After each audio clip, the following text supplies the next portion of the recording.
فكرة النهاردة من خرطوم الكهرباء فعلا اتحداكي مش هترميه بسرعة لايك للفيديو. بس أهم حاجة نبدأ الفيديو بتاعنا بالصلاة على النبي. اللهم صل وسلم وبارك على سيدنا محمد وعلى آله وصحبه وسلم تسليما. فكرة النهاردة بسيطة وسهلة، بس مين لسه محطش لايك للفيديو بسرعة حطوا لايك للفيديو عشان تدعموا الفيديو يوصل لكل المتابعين. ده معانا ايه؟ ده خرطوم الكهرباء بجيبه من المحلات بتاعة مستلزمات الكهرباء. تمام، رخيص جدا على فكرة مش غالي. ده تقريبا كله على بعضه نص متر، بس يستحسن هو دي المساحة اللي كانت عندي، بس ممكن نجيبها متر كامل مفيش مشكلة.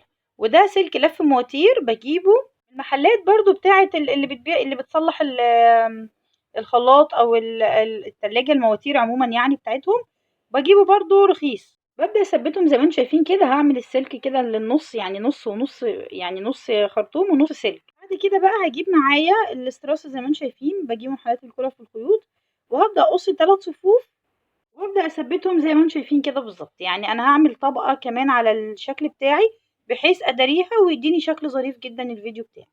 طبعا ممكن استخدم فضي او ذهبي او الوان المتاح عندك، يعني اللي يعجبك يعني. بعد كده بقى على السلك ده هبدأ اجيب برضو شريحة كده او يعني 3 صفوف من السلك من الاستراس، وابدأ اثبته زي ما هتشوفوا كده بالظبط، بحيث برضو اداري الشكل بتاعه ويديني شكل ظريف اكتر.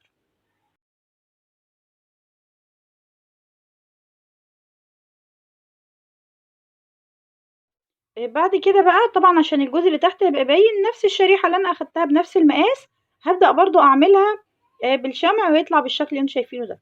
تمام، أنا طبعًا قُلت لكم بارجّح إن يكون كلّه على بعضه من الخرطوم بتاع الكهربا، يعني ده هيدّي يعني إيه، ده هنعمل له ديكور وده هنعمل له ديكور تاني. تمام، بعد كده بقى هابدأ أثبّت الجزئين دُولة مع بعض، اللي هو يعني الخرطوم من الجزئين اللي أنتم شايفينهم دول يمين وشمال أثبّتهم مع بعض. طبعا ما تنسوش تشتركوا على الفيس وعلى الانستجرام باسم عمال يدوي افكار حلوه كتير، والتليجرام هيكون في اول تعليق مثبت ان شاء الله. وانتم شايفين كده عملت قطعه من الستراس عشان تثبت لي الجزئين دول معايا.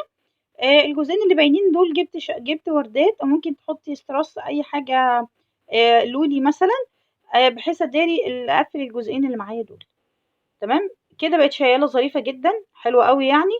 هثبت اليد دي من فوق مع بعضها. لو انت هتعملي الخرطوم كامل هيتثبتوا برضو بس يبقوا جنب بعض. تمام، وبعد كده احط عليها بقى الشيالة زي ما انتم شايفين بتاعة الورد. فكرة تحفة وعجبتني قوي بصراحة. يلا لايك وشير للفيديو اهم حاجة. وشكرا جزيلا اللي وصل المرحلة دي معايا لمشاهدة الفيديو، وما تنسوش تشيروه.